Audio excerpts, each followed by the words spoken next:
Roster move, brought Ken Hamlin back, moved Trevor for now, and that's how we're going into this year. When you say for now, is there a possibility of bringing him back? Oh, high possibility. Yeah, James. So you've got roster, issues that you deal with, and that's not something we wanted to do. Trevor's a big part of what we're doing here, and we anticipate, getting him back. And it's just what we had to do for now. When it comes to Ken, what did he bring to the table that you guys wanted back into the fold? Well, we said before we wanted him back. He's part of our team. He was a big part of it the first few weeks. He figures into our plans the rest of the year, and we said before, it was just a roster move. We just have to work the numbers. John, was this more a special teams thing than it was anything else? Or? It's just a roster move. With the change with Trevor, is it a good indication about Corey Redding? How's he doing? It's just a roster move.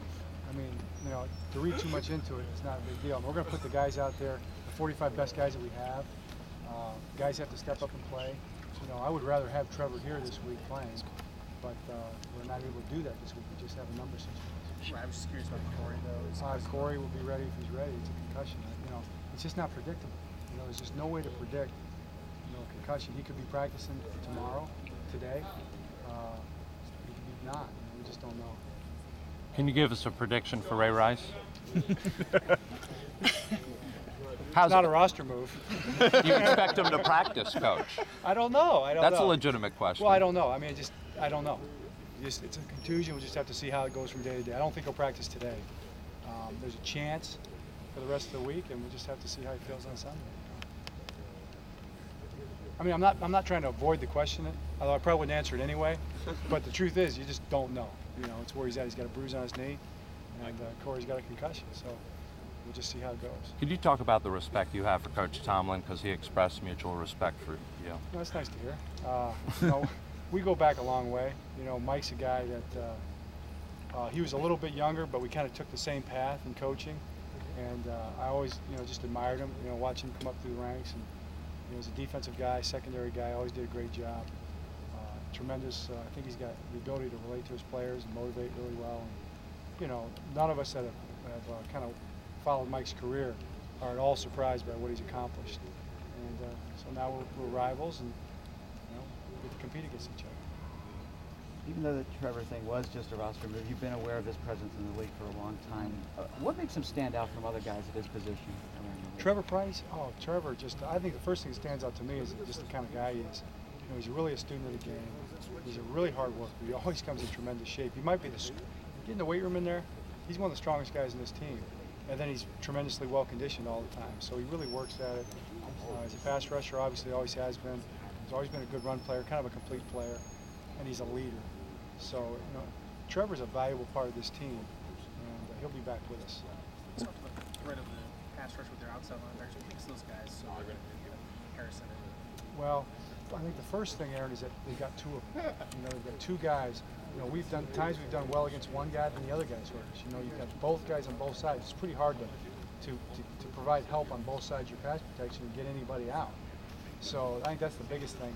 And then they're very powerful rushers. To me, that's the number one thing. They really bring it. They're not sure where they're coming from, and they bring it with a lot of power.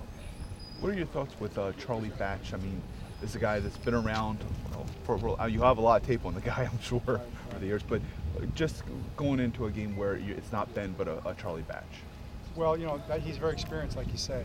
He's a guy that's won a lot of games, started a lot of games, had so much success. He really understands offensive football and fits into their package really well.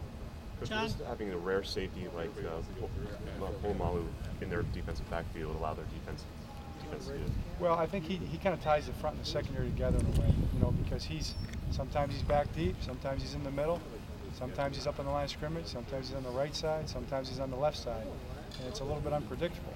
I think a lot of it's just his instincts for the game. So I think he's like Ed Reed in that way. Those two guys are very unique in football right now. John, 20 penalties against these guys in 2 games last year. How do you tamp that down without hurting, aggressiveness? Well, I think you play with great technique. Attention to detail. We want to be 100%, passionate about what we do, and we want to be 100% in control of what we do. They bring that out in you.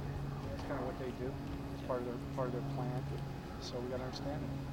What do you think makes this rivalry so close? I mean, rivalries can be close, but just the point spread over the past 4 or 5 games have been just really small. What do you think that causes that? I mean, I guess it's probably two really good teams, over the last couple of years that play similar style of football, and have a lot of respect for each other.